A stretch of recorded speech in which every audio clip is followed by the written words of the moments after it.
KaraokeBooks. The Adventures of Huckleberry Finn. Written by Mark Twain. Audiobook. Chapter 3. We Ambuscade the Arabs. Well, I got a good going over in the morning from old Miss Watson on account of my clothes, but the widow she didn't scold, but only cleaned off the grease and clay, and looked so sorry that I thought I would behave a while if I could. Then Miss Watson she took me in the closet and prayed, but nothing come of it.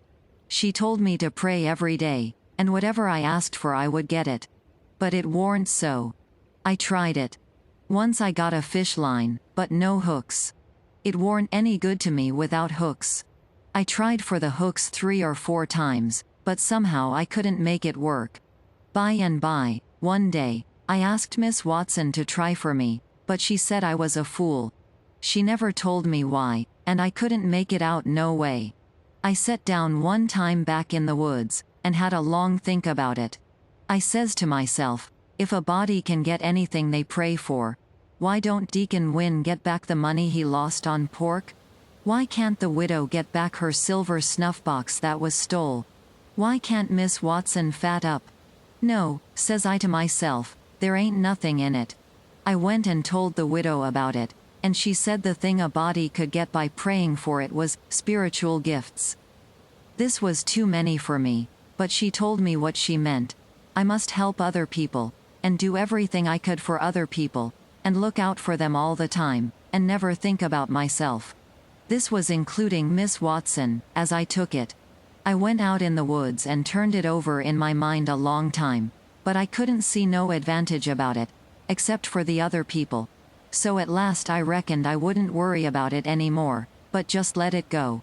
Sometimes the widow would take me one side and talk about Providence in a way to make a body's mouth water. But maybe next day Miss Watson would take hold and knock it all down again. I judged I could see that there was 2 providences, and a poor chap would stand considerable show with the widow's providence, but if Miss Watson's got him there warn't no help for him any more. I thought it all out, and reckoned I would belong to the widow's if he wanted me, though I couldn't make out how he was going to be any better off then than what he was before, seeing I was so ignorant, and so kind of low down and ornery. Pap he hadn't been seen for more than a year, and that was comfortable for me. I didn't want to see him no more. He used to always whale me when he was sober and could get his hands on me, though I used to take to the woods most of the time when he was around. Well, about this time he was found in the river drownded, about 12 mile above town, so people said. They judged it was him, anyway. Said this drownded man was just his size, and was ragged, and had uncommon long hair, which was all like Pap. But they couldn't make nothing out of the face, because it had been in the water so long it warn't much like a face at all. They said he was floating on his back in the water. They took him and buried him on the bank. But I warn't comfortable long, because I happened to think of something. I knowed mighty well that a drownded man don't float on his back, but on his face. So I knowed, then, that this warn't Pap, but a woman dressed up in a man's clothes. So I was uncomfortable again. I judged the old man would turn up again by and by, though I wished he wouldn't. We played robber now and then about a month, and then I resigned. All the boys did.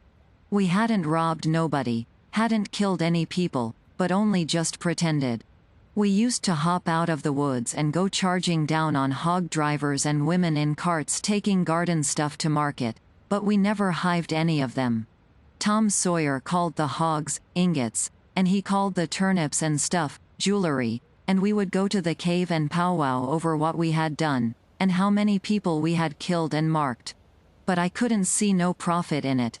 One time Tom sent a boy to run about town with a blazing stick, which he called a slogan, which was the sign for the gang to get together, and then he said he had got secret news by his spies that next day a whole parcel of Spanish merchants and rich Arabs was going to camp in Cave Hollow with 200 elephants, and 600 camels, and over 1,000 Sumter mules, all loaded down with diamonds, and they didn't have only a guard of 400 soldiers, and so we would lay in ambuscade, as he called it, and kill the lot and scoop the things.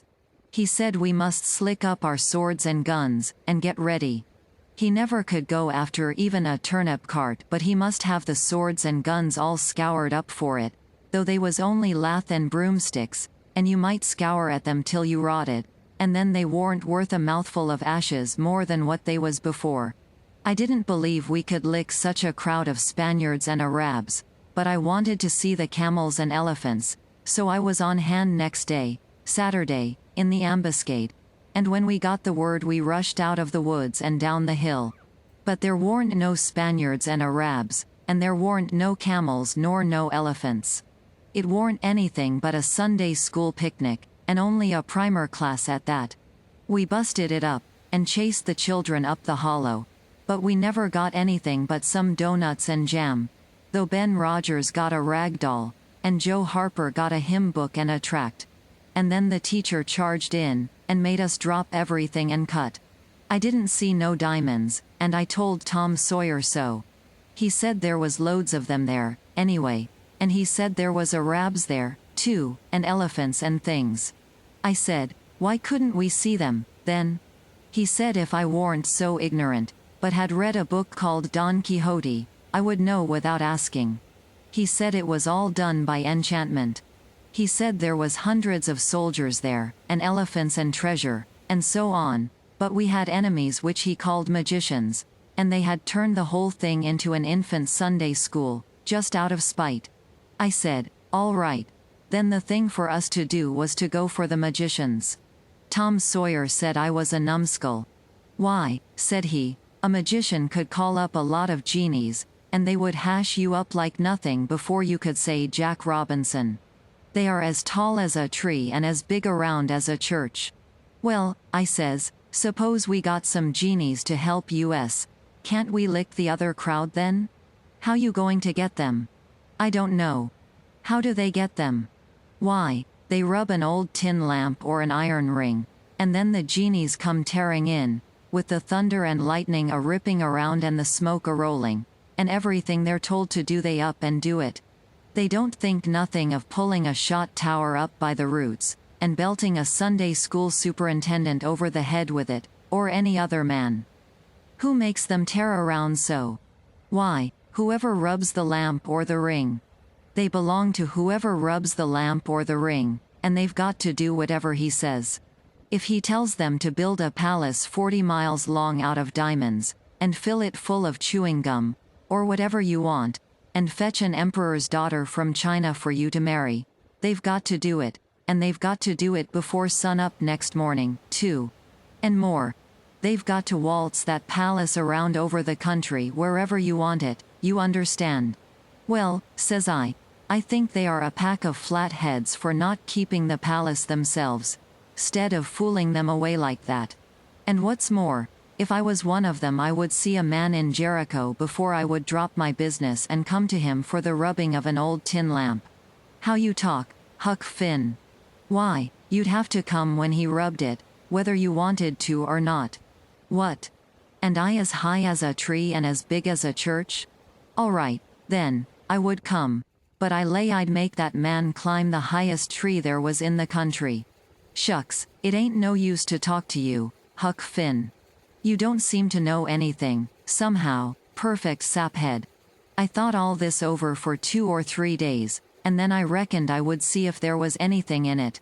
I got an old tin lamp and an iron ring, and went out in the woods and rubbed till I sweat like an Injun, calculating to build a palace and sell it. But it warn't no use, none of the genies come. So then I judged that all that stuff was only just one of Tom Sawyer's lies. I reckoned he believed in the Arabs and the elephants, but as for me I think different. It had all the marks of a Sunday school. KaraokeBooks.